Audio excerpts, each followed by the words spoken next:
ಕೃಷ್ಣಂ ವಂದೇ ಜಗದ್ಗುರುಂ. ಶ್ರೀ ಶ್ರೀ ವೇದವರ್ಧನ ತೀರ್ಥರ ಪ್ರಥಮ ಪರ್ಯಾಯ ಆರಂಭಗೊಂಡಿದೆ. ಹಾಗಾಗಿ ತಾವು ಎಲ್ಲ ಕೃಷ್ಣ ಭಕ್ತರಿಗೆ ಸೂಚನೆಯನ್ನು ಕೊಡ್ತಾ ಇದ್ದಾರೆ.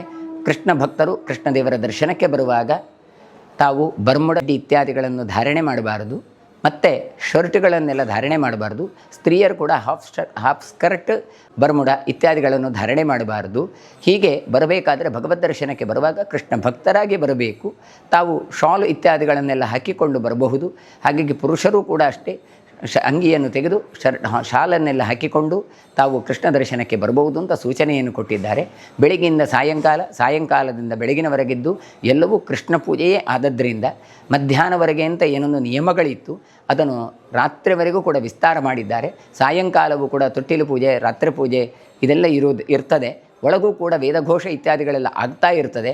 ಎಲ್ಲವೂ ಕೃಷ್ಣನ ಪೂಜೆ ಎನ್ನುವಂತಹ ಕಲ್ಪನೆ ಜನರಿಗೆ ಬರಬೇಕು. ಹಾಗಾಗಿ ಕೃಷ್ಣ ಭಕ್ತರಾಗಿ ತಾವು ಕೃಷ್ಣ ಪ್ರಜ್ಞೆಯಿಂದ ದರ್ಶನಕ್ಕೆ ಬರಬೇಕು ಎನ್ನುವ ದೃಷ್ಟಿಯಿಂದ ಸರೋವರದ ಮೂಲಕ ಏನೊಂದು ಪೂರ್ವ ದ್ವಾರ ಇದೆ, ಮಹಾದ್ವಾರ, ಅಲ್ಲಿಂದ ಒಳಗೆ ಪ್ರವೇಶ ಮಾಡಬೇಕಾದರೆ ಯುತಕಗಳನ್ನು, ಅಂಗಿಗಳನ್ನು ತೆಗೆದು ಬರಬೇಕಾಗಿ ವಿನಂತಿಸಿಕೊಳ್ತಾ ಇದ್ದೇವೆ. ಡಾಕ್ಟರ್ ಎಂ ಉದಯಕುಮಾರ್ ಸರಳತ್ತಾಯರು, ದಿವಾನರು, ಪರ್ಯಾಯ ಶ್ರೀ ಶಿರೂರು ಮಠ, ಕೃಷ್ಣ ಮಠ.